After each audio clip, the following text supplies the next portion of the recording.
Hello students, welcome to my YouTube channel Prajapati JEE. आज हम करेंगे थर्मोडायनेमिक्स का नया टॉपिक है हमारा reversible and irreversible process. And आज हम वर्क डन भी पढ़ेंगे रिवर्सिबल और इरिवर्सिबल कंडीशंस में। तो चलो हम आज का टॉपिक स्टार्ट करते हैं, बहुत इंपॉर्टेंट टॉपिक है आज का, तो स्टार्ट करते हैं। तो आज का हमारा पहला टॉपिक है रिवर्सिबल प्रोसेस। तो ये थर्मोडायनेमिक्स का बहुत ही ज्यादा important topic, reversible and irreversible. इसके साथ साथ आज हम बीच में थोड़े बहुत टॉपिक्स भी कवर करेंगे और वर्क डन रिवर्सिबल और इरिवर्सिबल थर्मल एक्सपेंशंस, इनकी डेरिवेशन भी करेंगे। तो स्टार्ट करते हैं reversible and irreversible process. Reversible process and irreversible process. Irreversible process, पहले देखते हैं स्टेटमेंट क्या बोलती है और क्या होता है reversible and irreversible process. It is define a process which can take place, a process which is always in equilibrium, which is always in equilibrium, which is always in equilibrium with surrounding, with surrounding at every state of reaction, at every state of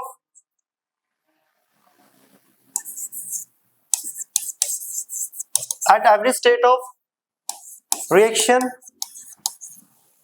It takes infinite time,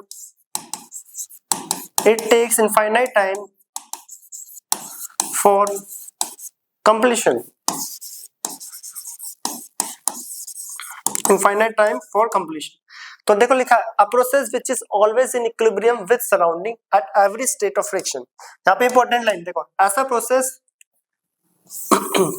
जो हर एक state, जिसका एक छोटे छोटे steps में हो, जिसे बोलते हैं at every state of friction, और it take infinite time for completion. अब इसका मतलब क्या है स्टेटमेंट का, तो अभी हम समझने वाले हैं यहाँ पर। तो ये एक्चुअली में होता क्या है, तो हम एक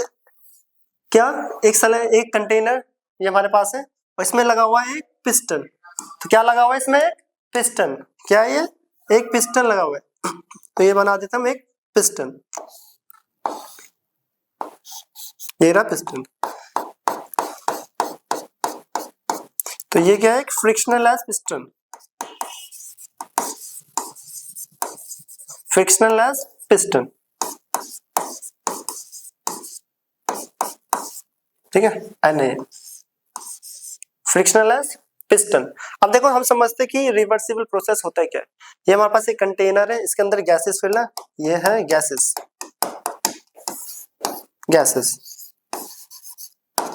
ठीक है। और ये क्या है? एक पिस्टन। क्या है? एक पिस्टन। इस पिस्टन के ऊपर हम रख देते हैं सैंड पार्टिकल्स, ठीक है। इसके ऊपर क्या रखा हुआ है? सैंड पार्टिकल्स रखा हुआ है, सैंड पार्टिकल्स रखा हुआ है। तो सैंड पार्टिकल्स रखा हुआ है तो ये एक प्रेशर एक्सर्ट करेगा नीचे की तरफ, यस और नो। सैंड का कुछ वेट होगा ना, जो कि इस पिस्टन के ऊपर एक प्रेशर एक्सर्ट करेगा, ठीक है। सेम टाइम पर हमें पता है गैसेस जो होता है, गैसेस चैप्टर में हम पढ़ के भी आया है, जो गैसेस मॉलिक्यूल होता है वो वॉल ऑफ कंटेनर पे प्रेशर एक्सर्ट करता है। तो सेम टाइम पे गैसेस मॉलिक्यूल भी एक प्रेशर एक्सर्ट कर रही है, किसके ऊपर? पिस्टन के ऊपर, ठीक है। अब यहाँ पे रिवर्सिबल कॉन्सेप्ट है क्या आखिर, तो हम समझते हैं। अब यहाँ पर अगर मैं ये सैंड ग्रेन्स को वन बाय वन यहाँ से हटाता रहूं, सपोज करो मैंने थोड़े से सैंड ग्रेन्स, ये रेत के जो कण जो रखे हुए, इसको मैंने हटा दिया, तो ये पिस्टन क्या है? स्लाइटली ऊपर आ जाएगा। क्या आ जाएगा? थोड़ा सा धीरे धीरे करके ऊपर आ जाएगा, या सुनो। फिर मैं थोड़े से पार्टिकल्स को हटाता हूँ, फिर पिस्टन ऊपर आ जाएगा, फिर थोड़े पार्टिकल्स को हटाता हूँ, फिर वो ऊपर आ जाएगा। मैं क्या कर रहा हूँ? स्मॉल पार्टिकल्स को यहाँ से रिमूव करता जा रहा हूँ, पिस्टन स्लोली ऊपर आ रहा है। ऐसा प्रोसेस जो डिफरेंट स्टेट्स में हो, या बोल सकते हो डिफरेंट स्टेप्स में हो, एक छोटे स्टेप्स में हो, ठीक है। जो छोटे स्टेप्स में हो और जिसको अपनी इक्विलिब्रियम, जिसको अपनी इनिशियल स्टेट में आने में क्या लग जाए? एक इनफाइनाइट टाइम। देखो पिस्टन पहले यहाँ था, उसके ऊपर सैंड ग्रेन्स थे, मैंने सैंड ग्रेन्स हटाया, थोड़ा सा ऊपर चला गया, फिर हटाया, थोड़ा सा ऊपर गया, फिर गया थोड़ा सा ऊपर, तो उसे अपनी इनिशियल स्टेट में आने में कितना टाइम लगेगा? कितना लगेगा? इनफाइनाइट, क्योंकि हम ग्रेन्स पार्टिकल एक एक करके हटाते जा रहे हैं और पिस्टन स्लोली स्लोली ऊपर आता जा रहा है। ऐसा प्रोसेस जो क्या हो, देखो लिखा है, a process which is always in equilibrium, equilibrium में आने में with surrounding, it takes at every state of reaction, at every state बोल सकते हो या आप बोल सकते हो at every steps of reaction, जो एक छोटे छोटे स्टेट्स में हो, जैसे बोलते हैं छोटे छोटे स्टेप्स में हो, और जिसको क्या लगे? इनफाइनाइट टाइम लगे अपना कंप्लीट करने में, अपनी इनिशियल स्टेट आने में क्या लगे? Infinite time. क्या लगे? Infinite time. और ऐसे प्रोसेस को बोलते हैं रिवर्सिबल प्रोसेस। थर्मोडायनेमिक्स में इन प्रोसेस को बोला जाता है रिवर्सिबल प्रोसेस। रिवर्सिबल का मतलब है जो अपने इनिशियल स्टेट में आने में इनफाइनाइट टाइम ले। क्या ले? Infinite time. और जो स्मॉल स्मॉल स्टेप्स में होते हैं उनको बोलते हैं हम रिवर्सिबल। ये जो रिवर्सिबल है ये एक आइडियल कॉन्सेप्ट, आइडियल गैस के लिए होता है, प्रैक्टिकली इसका कोई रोल नहीं है। ठीक है, याद रखना, ये आइडियल कॉन्सेप्ट बोल सकते हो कि प्रैक्टिकली इसका कोई डेली लाइफ से कोई रिलेशन नहीं है। ये सिर्फ किसमें होता है? एक आइडियल कॉन्सेप्ट में। इसका जस्ट अपोजिट होता है इरिवर्सिबल। अगर मैं इस सैंड ग्रेन्स को एक बारी में सारा हटा दूं तो ये जो पिस्टन था एक ही स्टेप में डायरेक्ट आ जाएगा अपनी इनिशियल स्टेट में, और ऐसे प्रोसेस को बोलते हैं इरिवर्सिबल। ये इनफाइनाइट टाइम ले रहा है, ये एक फाइनाइट, एक पर्टिकुलर कुछ सेकंड में ये ऊपर आ जाएगा। ठीक है, दोनों में डिफरेंस ये है, ये क्या लेता है?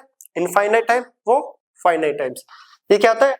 ये छोटे छोटे स्टेप्स में होते हैं। ठीक है, स्टेट छोटे छोटे स्टेट्स या स्टेप्स में होता है, और ये एक ही स्टेप में हो जाता है। ये एक आइडियल है और वो रियल, ये इनका डिफरेंस भी है साथ के साथ। तो अगर मैं इसकी स्टेटमेंट बोलूं तो सेम ही है, a process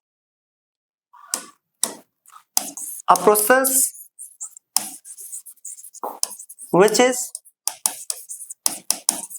always in equilibrium with surrounding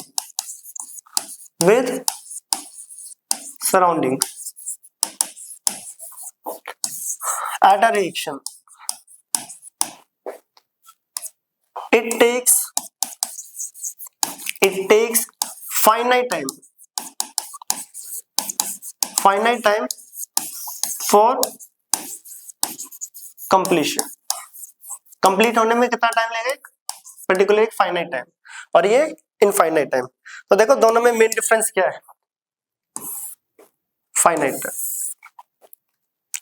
यहाँ पे लिखा था eight every state of reaction at a reaction, वो एक झटके में, जैसे बोलते हैं ना, एक बारी में ऊपर आ जाएगा, एक ही स्टेप में ऊपर आ जाएगा, और इसको छोटे छोटे स्टेट्स में, छोटे छोटे स्टेप्स में ऊपर आते हैं। अगर मैं सैंड ग्रेन को एक बारी में हटा दूं तो ये जो आपका जो पिस्टन है वो क्या आ जाएगा? इनिशियल स्टेट पे पहुंच जाता है एक सिंगल स्टेप में। तो वो एक फाइनाइट टाइम ले रहा है वापस आने में अपनी इनिशियल स्टेट पर, और ये लेता है इनफाइनाइट टाइम। तो रिवर्सिबल प्रोसेस एक आइडियल कॉन्सेप्ट, आइडियल गैस के लिए होता है, और वो रियल प्रैक्टिकली, ठीक है, रियल प्रोसेस आप हटाओ, आप इनिशियली आ जाओगे। और इसमें एक सैंड ग्रेन हटाओगे तो आपको बहुत टाइम लग जाएगा, घंटों लग जाएंगे, क्या पता कितने घंटे लगे अपनी इनिशियल स्टेट में आने के लिए। तो साथ ही साथ डिफरेंस ही पता होना चाहिए, ये फाइनाइट और वो इनफाइनाइट। तो थर्मोडायनेमिक्स में रिवर्सिबल और इरिवर्सिबल का बहुत इंपॉर्टेंट रोल होता है। आगे हम आज पढ़ेंगे भी कि रिवर्सिबल और इरिवर्सिबल वर्क डन निकालेंगे, दोनों होता है क्या ये हमने पढ़ लिया। अब देख लो, इरिवर्सिबल में हमने जब हटाया था वो एक स्टेप में आ गया, और इसमें स्टेप्स, स्मॉल स्मॉल स्टेप्स में रिएक्शंस होती है। उसमें रिएक्शन मतलब हम हटा रहे, जो रिएक्शन है कंटेनर है वो एक स्टेप में ऊपर आया, फिर दूसरे स्टेप में, तीसरे, चौथे, पांचवे, ऐसे उसे इनफाइनाइट टाइम लग जाएगा।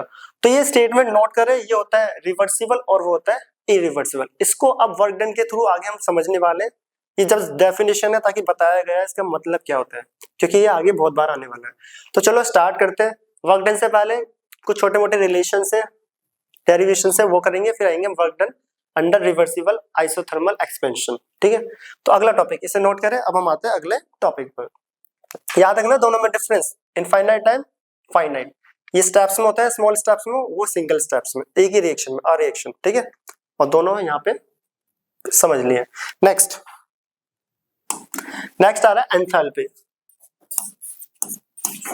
Enthalpy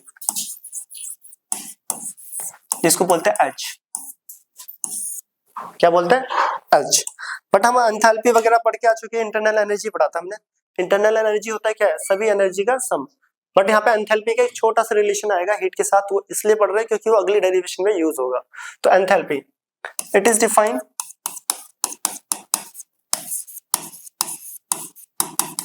the sum of internal energy and the product of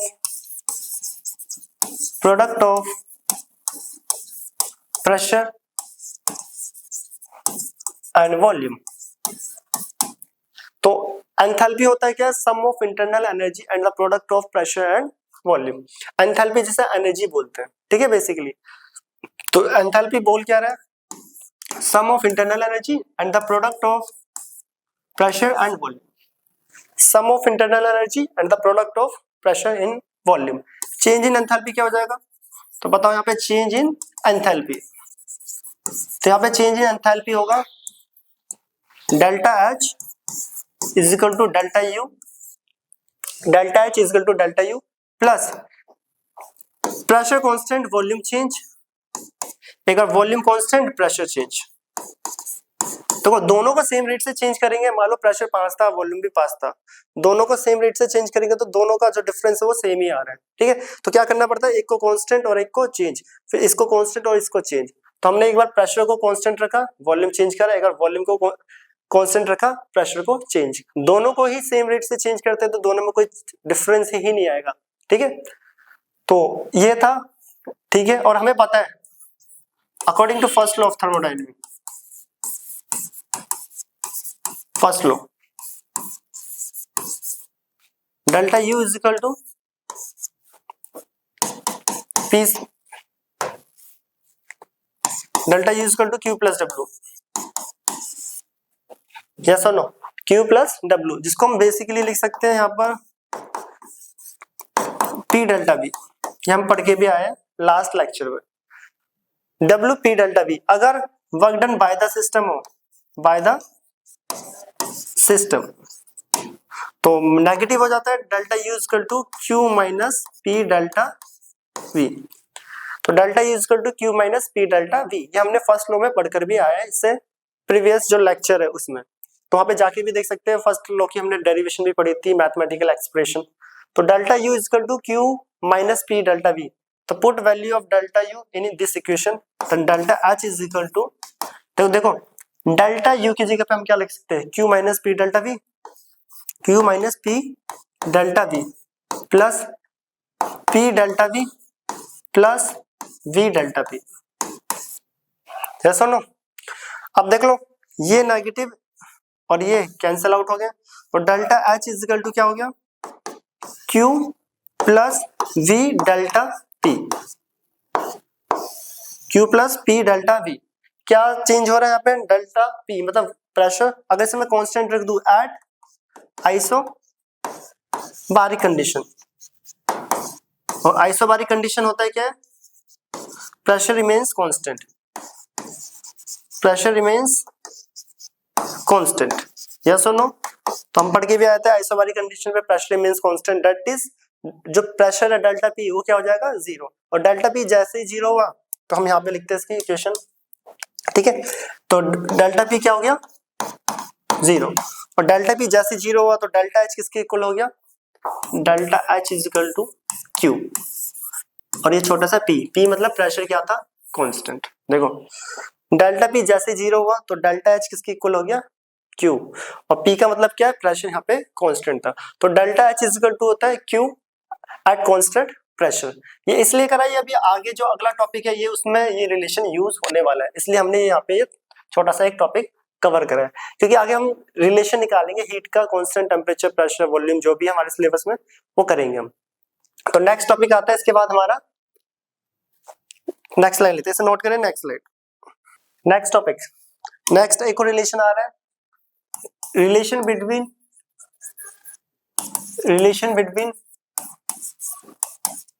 heat of reaction at constant pressure and volume, heat of reaction at constant pressure and volume। ये रिलेशन इंपॉर्टेंट है, इन सबसे न्यूमेरिकल्स होते हैं आगे, ठीक है। आगे तब न्यूमेरिकल वाला सेक्शन आएगा, इसके बाद एक दो लेक्चर के बाद या अगला लेक्चर, उसमें इन जितना अभी तक पढ़ा है उन सबसे रिलेटेड न्यूमेरिकल्स हम करेंगे, तो वहां पे याद भी दिलाएंगे कि कौन सा रिलेशन हमने कहाँ पर पढ़ा था। तो late consider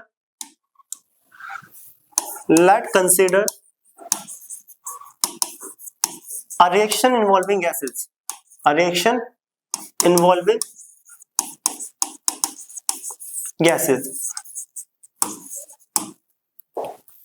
VA is total volume of gaseous reactant. VA यहाँ पे क्या है, हम मान रहे हैं total volume of gaseous reactants, ठीक है। रिएक्टेंट के जो वॉल्यूम है उसे मैं VA से रिप्रेजेंट कर रहा हूँ, लेट कर रहा हूँ। तो VV क्या हो जाएगा, is total volume of gaseous products, ठीक है। तो प्रोडक्ट का वॉल्यूम को हम VB लेट कर रहे हैं। N is number of moles of gaseous reactants,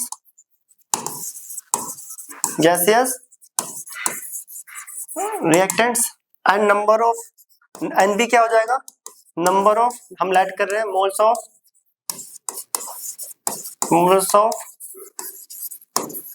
gaseous product. तो हमने VA रिएक्टेंट के वॉल्यूम को लेट करा है और VB प्रोडक्ट के वॉल्यूम को, NA रिएक्टेंट के मोल्स को और NB प्रोडक्ट के मोल्स को। All at constant temperature and pressure, all at constant temperature and pressure. अब हमें पता है जो आइडियल गैस होते हैं, we know ideal gas equation PV is equal to nRT। नहीं भी पता तो यहाँ पर लिख लेते हैं हम, ये क्या होती है, ideal gas equation, gas chapter में पढ़ा है। आइडियल गैस इक्वेशन हमें पता है, तो अब देख लो हमने क्या बोला, all at constant temperature and pressure. तो PVA is equal to NaRT। यहाँ पे प्रेशर और टेम्परेचर क्या है, कांस्टेंट, R जो होता है वो गैस कांस्टेंट है पहले से। तो PVA is equal to NaRT, yes और नो। तो PVV is equal to NbRT। Pressure हमने यहाँ पे कांस्टेंट ले लिया और टेम्परेचर भी कांस्टेंट है और R पहले से कांस्टेंट होता है, यूनिवर्सल गैस कांस्टेंट। तो PVV is equal to NbRT। VV क्या है, ये मैंने पहले ही लेट कर लिया, प्रोडक्ट के वॉल्यूम, और NB क्या है, प्रोडक्ट का मोल।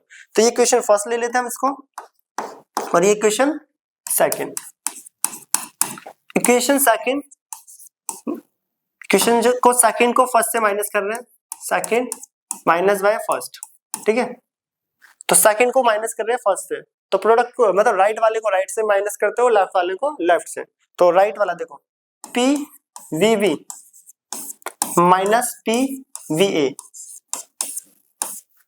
Is equal to NbRT minus NaRT।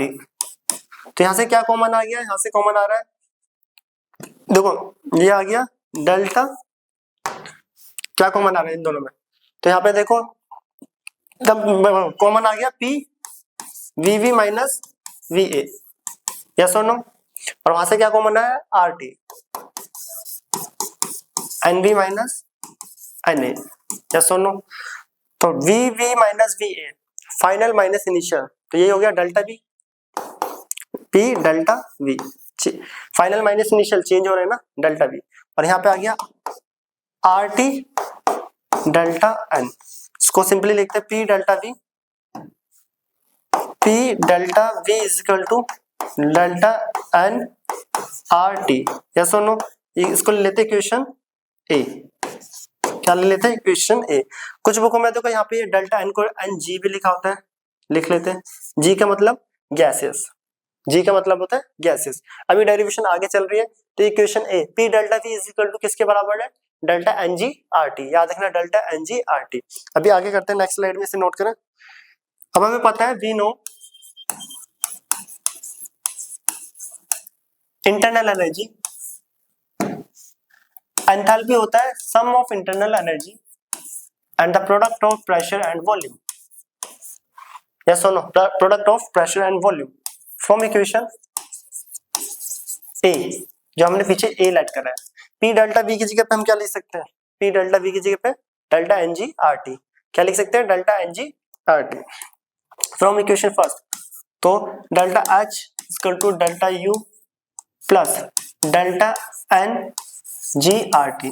तो एक फॉर्मूला ये बन गया डेल्टा एच का, ये इस पे भी न्यूमेरिकल आते हैं एग्जाम्स में, ठीक है, ये सारे करेंगे क्वेश्चंस वगैरह, ठीक है। अब हमें एक रिलेशन याद है, हमने हीट का पीछे रिलेशन करके आए, जो कि हम ये पढ़ा था हमने, डेल्टा एच जो होता है वो होता है क्यूपी के बराबर, और डेल्टा यू क्यूबी, ये दोनों रिलेशन हम पीछे करके आए हैं। एक इसी लेक्चर में करा था डेल्टा एच वाला, तो देखो यहाँ पे पीछे करते हैं, ये रहा delta H equal to QP, और डेल्टा यू भी पढ़ा था, वो भी दिखा देते हैं, डेल्टा यू वाला वो इससे पिछले लेक्चर में था, ये रहा। तो आप जाके देख सकते हो delta U equal to Q V. अब इन दोनों वैल्यू को यहाँ पे अगर मैं सब्सटीट्यूट कर दूं इस फाइनल रिलेशन में, ठीक है, इन दोनों वैल्यूज को यहाँ पे सब्सटीट्यूट कर दूं, तो डेल्टा एच की जगह पे क्या आ रहा है, क्यूपी, और डेल्टा यू की जगह पे Q V plus delta N G R T. ये भी एक इक्वेशन बनता है heat of reaction at constant pressure and volume, यही रिलेशन, ठीक है, इसी को ड्राइव कर रहा हमने। देखो topic relation between heat of reaction at constant pressure and volume, तो क्या रिलेशन आता है, Q P is equal to Q V plus delta N G R T. इस delta N G R T की जगह पे हम पी डेल्टा वी वी लिख सकते हैं, ये क्वेश्चन है, ये भी इंपॉर्टेंट है, इन दोनों पे न्यूमेरिकल्स आगे आते हैं, और ये रिलेशन तो बहुत ज्यादा इंपॉर्टेंट है, बार बार यूज होंगे ये तीनों ही, ठीक है। तो ये हमने हीट का रिलेशन निकाला है, एक छोटा सा डेरिवेशन पता होनी चाहिए, इसमें जो ये फॉर्मूले से, इस पे न्यूमेरिकल आपकी टेक्स्ट बुक एनसीईआरटी में भी है और आगे एंट्रेंस वगैरह में भी आते हैं, और साथ के साथ P delta V delta N G R T पता होना चाहिए, ये पता भी होता है बेसिकली, और आइडियल गैस ये तो पढ़ के ही आए। तो ये 2-4 रिलेशन है, इसको नोट करें। अब हम आते हैं अगले टॉपिक पे, करें तो नेक्स्ट करते हैं हम, ये इंपॉर्टेंट है, इसमें न्यूमेरिकल आएगा ही, तब इसके बाद का जो न्यूमेरिकल सेक्शन आएगा उसमें भी दिखेंगे न्यूमेरिकल। तो अब हम करते हैं work done under reversible conditions. तो रिवर्सिबल क्या है, जो डिफरेंट स्टेप्स, स्मॉल स्टेप्स में होती है, और जो अपनी इनिशियल स्टेट में आने में इनफाइनाइट टाइम लेता है, वो होता है रिवर्सिबल। और इरिवर्सिबल जो फाइनाइट टाइम ले, जो एक बार में इनिशियल स्टेट पर आ जाए, वो होता है इरिवर्सिबल। रिवर्सिबल आइडियल है और इरिवर्सिबल रियल कॉन्सेप्ट, ठीक है। तो स्टार्ट करते हैं।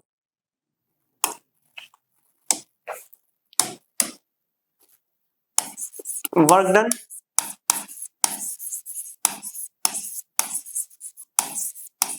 अंडर रिवर्सिबल कंडीशंस, क्या बोल सकते हैं, रिवर्सिबल आइसोथर्मल एक्सपेंशन, पूरा आइसोथर्मल एक्सपेंशन। क्या आएगा वर्क डन का रिलेशन,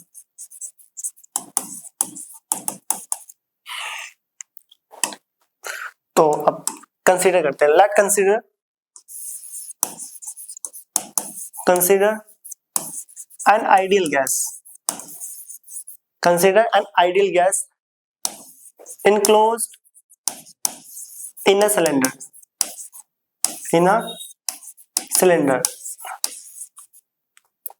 fitted with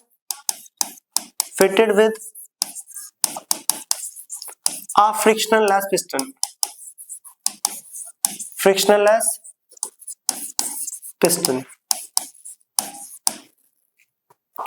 ठीक है, फ्रिक्शनलेस पिस्टन।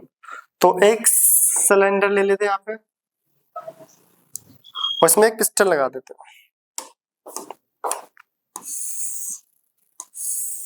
ये है हमारा पिस्टन, क्या है ये, एक पिस्टन, ठीक है। और इसके अंदर क्या फिल है, गैस, आइडियल गैस। हमें पता है गैस एक प्रेशर एक्सर्ट करता है, ठीक है, गैस क्या करेगा, एक प्रेशर एक्सर्ट करेगा और ये पिस्टन ऊपर मूव कर जाएगा थोड़ा सा। तो ये पिस्टन मान लेते हैं मूव करके ये आ गया यहाँ पर,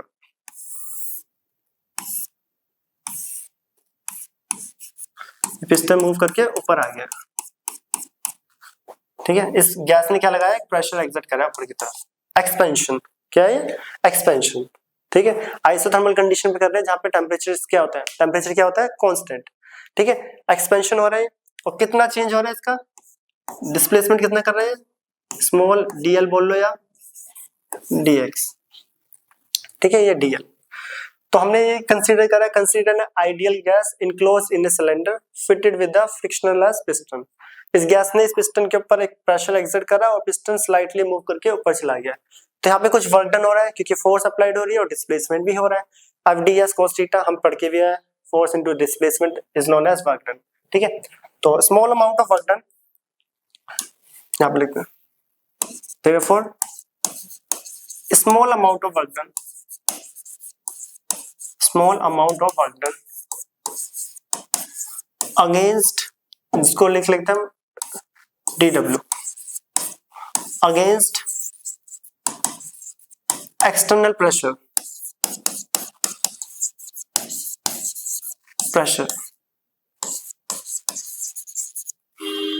ठीक है, small amount of work done dw against external pressure, against external pressure, जिसको हम लिख लेते हैं यहाँ पे P, एक्सटर्नल प्रेशर P। तो बताओ यहाँ पे स्मॉल अमाउंट वर्क डन हो रहा है एक्सटर्नल प्रेशर P के, इनिशियल वॉल्यूम V1 था और फाइनल वॉल्यूम ये रहा V2, ठीक है। Therefore total work done, total work done कितना होगा, व्हेन गैस एक्सपेंड्स वॉल्यूम 1 से वॉल्यूम 2, तो कितना होगा ये वर्क डन, कितना होगा ये वर्क डन। तो करते स्टार्ट। तो हमें पता चल गया, तो यहाँ पे small amount of work done dw किसका आ रहा है, P डेल्टा V, यस और नो, dw, और वो भी नेगेटिव। नेगेटिव क्यों है, कौन बताएगा नेगेटिव। तो यहाँ पे हमें दिख रहा है नेगेटिव का मतलब by the system means expansion, हम पढ़ के आए थे by the system means expansion. तो देख लो small amount of work done dw against an external pressure P, उस एक्सटर्नल प्रेशर P के अगेंस्ट हो रहा है वो वर्क डन, जहाँ पे वॉल्यूम चेंज हो रहा है वॉल्यूम V1 से V2, यस और नो। और नेगेटिव किस चीज को इंडिकेट कर रहा है, bye the system means expansion होता है बाय द सिस्टम, और कॉन्ट्रैक्शन कंप्रेशन बोल लो इसको, ठीक है, वो ऑन द सिस्टम, वो अभी इसमें डिस्कस कर लेंगे आगे। तो dw is equal to minus P delta V। देखो अब वर्क डन चेंज हो रहा है कब, जब वॉल्यूम भी चेंज हो रहा है, कितना वर्क डन आ रहा है तब वॉल्यूम चेंज हो रहा है V1 से V2, वॉल्यूम क्या आता है यहाँ पे V1, अब जैसे ही वो एक्सपेंड हुआ तो वॉल्यूम क्या हो गया एक V2, यस और नो।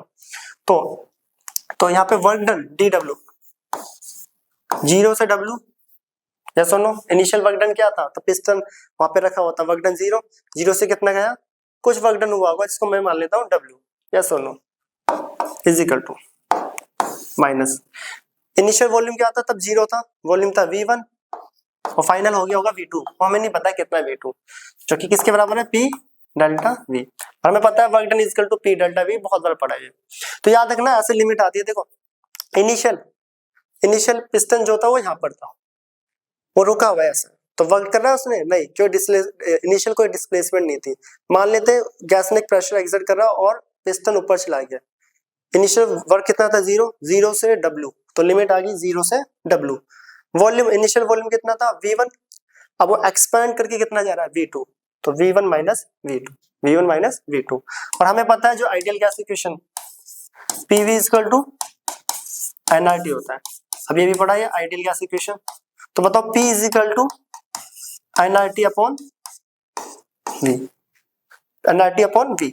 तो इसको अभी इतने ही लिख लेते 0 W dw is equal to minus V1 से V2। अब देखो इस प्रेशर की जगह पे लिख सकते हैं हम nRT अपॉन V, क्या लिख सकते हैं nRT अपॉन V, और ये हो गया dV, क्या सुनो क्या हो गया dV।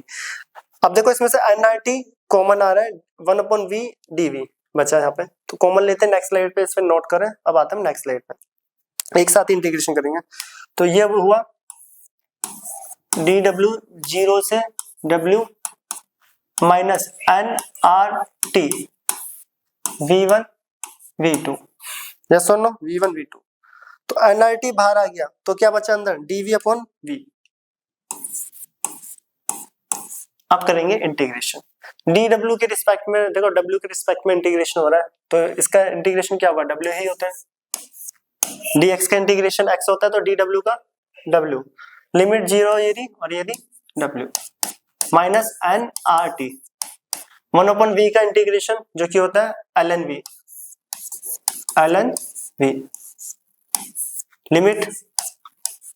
लिमिट हमें पता होता है, फॉर्मूला क्या होता है लिमिट का, अपर माइनस लोअर, w में से 0 w ही बचेगा, यहाँ पे माइनस एन आर टी, यहाँ पे लिमिट अगर डलेगी देखो upper minus lower v2 minus v1, v2 minus v1, तो w is equal to minus N R T ln v2 minus v1 का फॉर्मूला होता है v2 upon v1, log anti log वाले वीडियो में भी कराया हुआ है।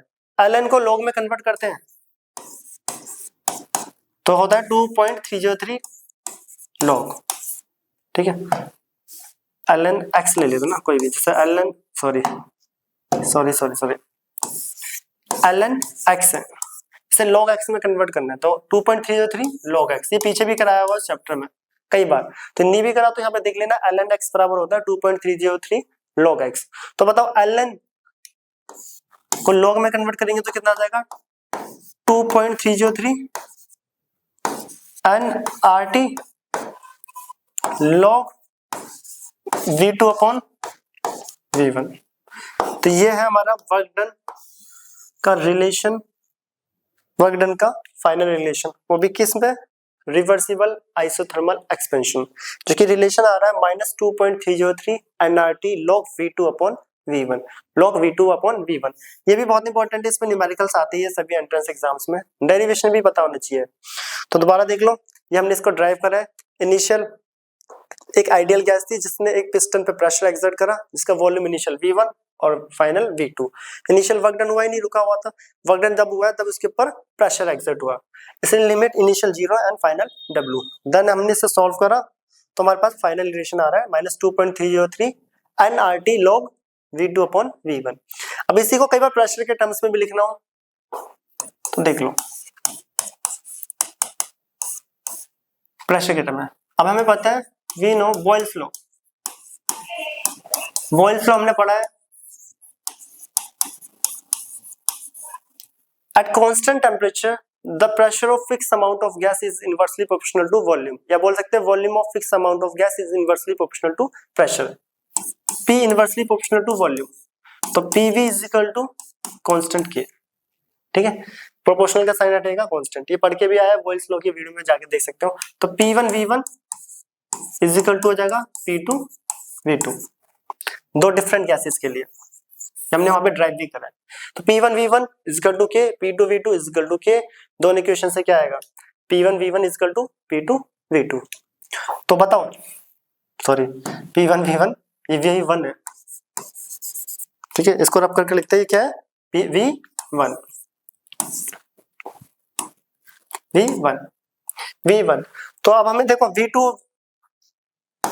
P1 P2 is equal to V2 upon V1 लिख सकते हैं, देखो V1 को इधर लेके गए P2 को नीचे ले आए, तो V2 अपॉन V1 की जगह पे हम लिख सकते हैं P1 अपॉन P2, इसलिए इसका एक रिलेशन ये भी बनता है minus 2.303 nRT log P1 upon P2, तो एक रिलेशन ये भी बनता है, ठीक है, प्रेशर के टर्म में। ये कैसा है मैंने यहाँ पे बता दिया, बॉयल्स लॉ से हो रहा, ठीक है। तो ये था हमारा वर्क डन एक्सपेंशन, ये किसके लिए, वर्क डन एक्सपेंशन। अगर यही same work done isothermal reversible isothermal compression के लिए करे जाए तो कंप्रेशन के लिए साइन बदल जाएंगे, सारे फॉर्मूले यही रहेंगे। तो कंप्रेशन के लिए देख लो,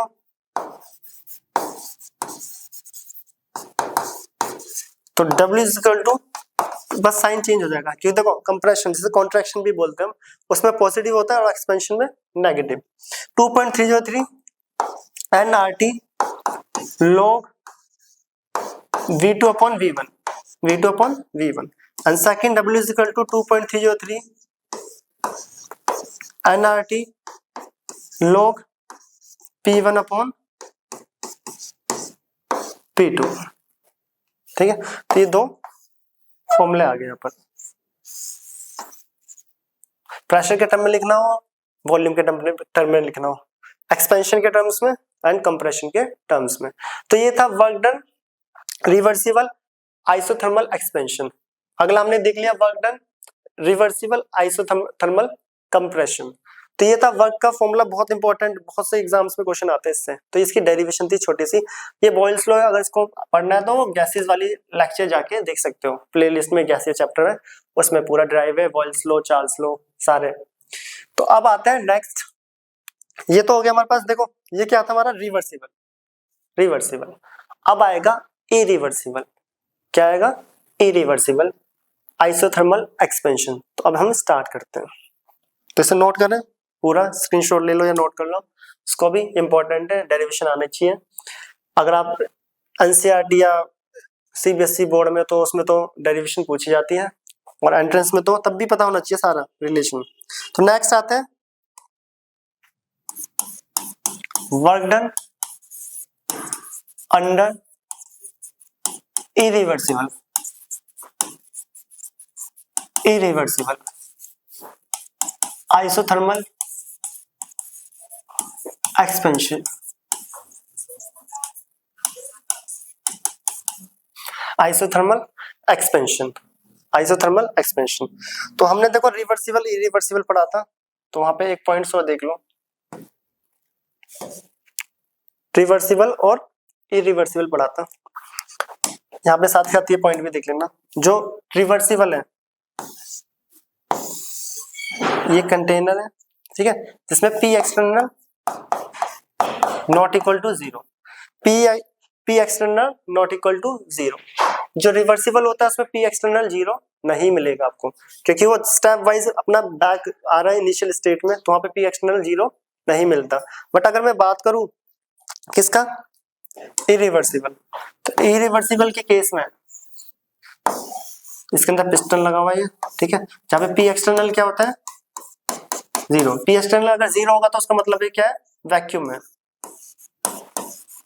क्या है, वैक्यूम। क्योंकि देखो अगर मैं यहाँ पे जब उस साइन ग्रेन को हटा रहा था तो वो एकदम क्या जा रहा था, इनिशियल स्टेट में, एक ही स्टेप्स में, तो उसका मतलब क्या, पी एक्सटर्नल क्या है वहां पे, जीरो। बट यहाँ पे भी दो केस होते हैं, एक में पी एक्सटर्नल जीरो भी होता है और एक में पी एक्सटर्नल जीरो नहीं भी होता है। वो दोनों केस अब अभी हम वर्क डन में समझने वाले हैं। क्या आप करने वाले हैं, दोनों पी एक्सटर्नल जीरो वाला भी जिसे हम फ्री एक्सपेंशन बोलते हैं, और इंटरमीडिएट एक्सपेंशन, दोनों ही पढ़ेंगे। अगर पी एक्सटर्नल इसमें जीरो हुआ तो इंस्टेंट अपनी केस पे आ जाएगा इनिशियल स्टेट पे, जिसको हम बोलते हैं फ्री एक्सपेंशन। क्या होता है, फ्री एक्सपेंशन। अगर पी एक्सटर्नल जीरो नहीं है बट थोड़ा बहुत है, उसको बोलते हैं इंटरमीडिएट एक्सपेंशन। क्या बोलते हैं, इंटरमीडिएट एक्सपेंशन। बट अभी समझने के लिए याद रखना, मैंने हटाया और वो इनिशियल स्टेट पे तुरंत आ गया, मतलब पी एक्सटर्नल कुछ था ही नहीं, जिसको हम फ्री एक्सपेंशन बोलते हैं। ऐसा केस वैक्यूम में होगा। और पी एक्सटर्नल अगर स्मॉल है, ठीक है, उस केस में बोलते हैं हम क्या, इंटरमीडिएट एक्सपेंशन। क्या बोलते हैं, इंटरमीडिएट, इसको बोलेंगे free expansion, free expansion. Free मतलब फ्रीली आ गया अपनी इनिशियल स्टेट पे, ठीक है। और पी एक्सटर्नल स्मॉल है काफी, smaller than the pressure of gas,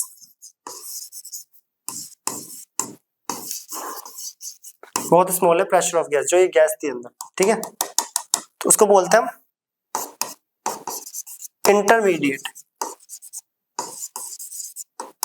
intermediate expansion. क्या बोला जाता है, इंटरमीडिएट एक्सपेंशन, ठीक है, याद रखना। उसमें भी दो होते हैं रिवर्सिबल में, वैक्यूम में फ्री एक्सपेंशन तुरंत आ जाएगा, और अगर पी एक्सटर्नल स्मॉल है इस गैसेस के प्रेशर से, तो उसको बोलते हैं इंटरमीडिएट एक्सपेंशन। उसमें इंस्टेंट नहीं आएगा, आएगा थोड़ा सा टाइम लेगा वो, ठीक है, थोड़ा सा टाइम लेगा। तो इसलिए यहाँ पे जो हम अब वर्क डन पढ़ने वाले हैं वो दो केसेस में पढ़ेंगे, एक फ्री एक्सपेंशन और एक इंटरमीडिएट एक्सपेंशन, क्योंकि अब हम वर्क डन पढ़ रहे हैं इरिवर्सिबल। तो समझ आ गया होगा। अगेन तो मैंने बोला भी था, जो रिवर्सिबल इरिवर्सिबल ये बार बार आने वाला है। रिवर्सिबल जो स्टेप्स में हो और अपनी इनिशियल स्टेट में आने में इनफाइनाइट टाइम ले जाए, इतना पता होना चाहिए। और ये इंस्टेंटली आ जाते हैं किस पे, अपनी इनिशियल स्टेट, और ये क्या लेता है, फाइनाइट टाइम, और ये इनफाइनाइट। बस इतना पता होना चाहिए, और थोड़ा और डिटेल में तो पता होना चाहिए इरिवर्सिबल भी दो टाइप के, फ्री एक्सपेंशन करेगा और एक इंटरमीडिएट। फ्री एक्सपेंशन तब वैक्यूम होगा, तुरंत आ जाए, और इंटरमीडिएट एक्सपेंशन कि पी एक्सटर्नल गैसेस के प्रेशर से कम है तब आएगा, अपनी फाइनाइट टाइम लेगा, इनिशियल स्टेट में हल्का थोड़ा ज्यादा टाइम लेगा, ठीक है, फ्री एक्सपेंशन के कंपेयर में थोड़ा सा ज्यादा टाइम लेगा, बट वो इसके जितना नहीं, इसको तो इनफाइनाइट टाइम लग रहा है, ठीक है। तो अब आते हैं हम वर्क डन इरिवर्सिबल कंडीशंस में, इसको भी नोट कर लेना। अब आते हैं वर्क डन इरिवर्सिबल कंडीशन। कितने टाइप के हुए इरिवर्सिबल? 2 टाइप। तो ये भी आ जाएगा, इट इज 2 टाइप्स। देखो बहुत इंपॉर्टेंट, बहुत इंपॉर्टेंट। First, free expansion. तो फ्री एक्सपेंशन क्या होता है? फ्री एक्सपेंशन क्या होता है? जब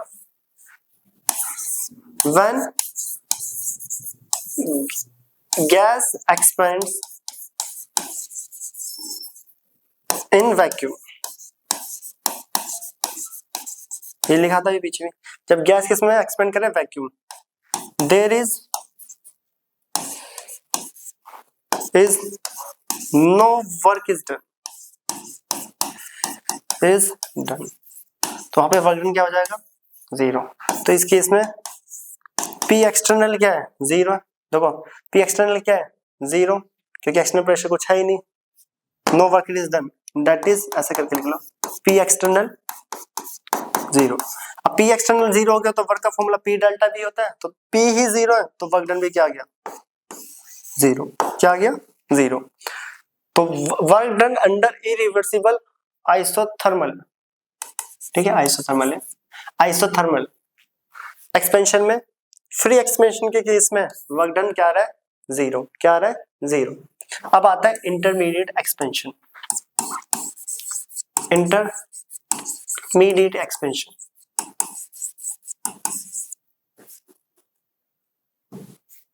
इंटरमीडिएट एक्सपेंशन,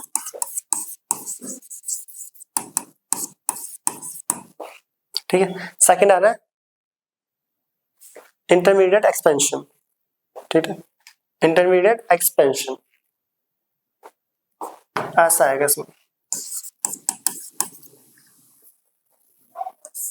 ठीक है, ऐसे टी नहीं, ठीक है, वो ठीक कर लेना। इंटरमीडिएट एक्सपेंशन, तो अभी हमने पढ़ा इंटरमीडिएट एक्सपेंशन क्या होता है? If P external is smaller than the pressure of gas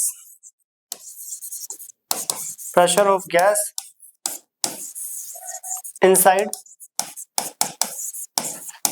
the cylinder बोल लो या कंटेनर।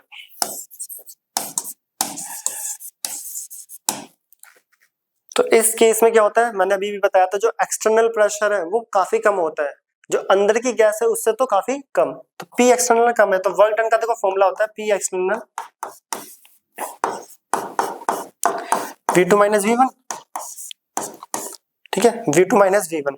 तो अंदर वाली गैस से तो डिफरेंट ही है, तो अंदर जो इनिशियल वॉल्यूम और फाइनल वॉल्यूम हो, उधर से जो प्रेशर आएगा वो भी इससे क्या होगा? डिफरेंट होगा। तो यहाँ से हम देखो एक रिलेशन और निकालने वाले हैं। हमें पता है जो आइडियल गैस होती है PV is equal to nRT। अब यहाँ पे देखो P1 V1 is equal to nRT, temperature constant, isothermal R constant ही है, P1 V1। तो यहाँ पे देखो समझना, P एक्सटर्नल क्या है? जो इरिवर्सिबल बाहर से एक्सटर्नल कुछ प्रेशर है स्मॉलर, वो तब इनिशियल था वॉल्यूम V1, अभी हमने ड्राइव करा, और फाइनल था V2। तो इनिशियल पे वॉल्यूम था V1 और फाइनल पे था V2। तो इनिशियल पे प्रेशर क्या होगा? P1, फाइनल पे प्रेशर क्या होगा? P2। इनिशियल पे प्रेशर P1 और फाइनल पे क्या हो जाएगा? P2। तो यहां से अगर मैं V1 का रिलेशन निकालूं तो NR P1, ठीक है, V1 की जगह पे क्या है? NR P1। तो V2 की जगह पे क्या आ जाएगा? तो V2 की जगह पे आ जाएगा NR P2। ये दोनों रिलेशन को कहां पे पुट कर रहे हैं? V1 और V2 की वैल्यू में। तो V1 की जगह पे लिख सकते हैं हम nRT P1 और इस पे nRT P2। तो दोबारा देखना यहाँ पर, वापस उस पे आओ, ये डेरिवेशन थी, ठीक है। P एक्सटर्नल स्मॉलर है, बहुत स्मॉलर, ठीक है, ये क्या कर रहा है? एक्सपेंड कर रहा है इरिवर्सिबली। तब ये V1 पे था, V1 पे तो इस केस में प्रेशर क्या होगा P1, जब ये V2 पे था तो प्रेशर क्या होगा P2। तो वहीं से हम रिलेशन निकाल रहे हैं एक और, जो कि हमारी V1 और P1 की ये वैल्यूज आई है, इन दोनों वैल्यू को यहाँ पे पुट करें तो बताओ वर्क डन का क्या रिलेशन आ रहा है। तो फाइनली वर्क डन का जो रिलेशन है मैं यहाँ पे लिख देता हूँ, work done P external V2 की जगह पे N R T P2 minus N R T upon P1। तो ये फाइनल रिलेशन है किसका, work done irreversible isothermal expansion, work done irreversible isothermal expansion. ठीक है, तो ये रिलेशन है, ये होता है P external NRT P2 minus NRT P1। यहाँ पे एक चीज और याद रखना, तो मैंने एक लाइन लिखी, P external is smaller than the pressure of gas inside the cylinder. इसीलिए जो इरिवर्सिबल वाला वर्क डन होता है, इरिवर्सिबल वाला वर्क डन होगा वो रिवर्सिबल वाले से ऑलवेज स्मॉलर होगा न्यूमेरिकली।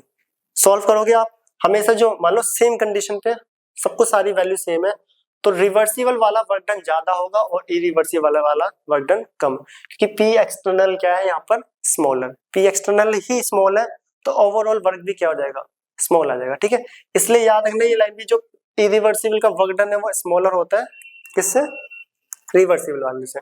तो वर्क डन यहाँ पे लिख भी दो, इसको नोट करके, तो वर्क डन है इरिवर्सिबल वाला स्मॉलर होगा वर्क डन रिवर्सिबल से। ठीक है, P एक्सटर्नल यहाँ पे क्या है स्मॉलर, P एक्सटर्नल यहाँ पे क्या है बहुत ज्यादा स्मॉल। अब कुछ बच्चे सोचेंगे कि नहीं रिवर्सिबल पे तो स्मॉल हुआ बट वहाँ स्मॉल स्मॉल स्टेप्स में हो रहा था, उन सारे स्टेप्स को अगर जोड़ लिया जाए तो वो ओवरऑल क्या है ज्यादा ही है। ठीक है, तो वर्क डन इरिवर्सिबल स्मॉलर होता है वर्क डन रिवर्सिबल से। तो ये था हमारा वर्क डन रिवर्सिबल और इरिवर्सिबल कंप्रेशन और एक्सपेंशन पे हमने देख लिया, तो इसे नोट करें। अब हम मिलते हैं नेक्स्ट क्लास में नेक्स्ट टॉपिक या न्यूमेरिकल जो भी होगा इन सबको नोट करना, फिर हम न्यूमेरिकल सेक्शन पे भी आएंगे, जितना अभी तक पढ़ा है उस सबके न्यूमेरिकल्स भी, तो इसे नोट करें। अब हम मिलते हैं नेक्स्ट वीडियो में नेक्स्ट लेक्चर के साथ।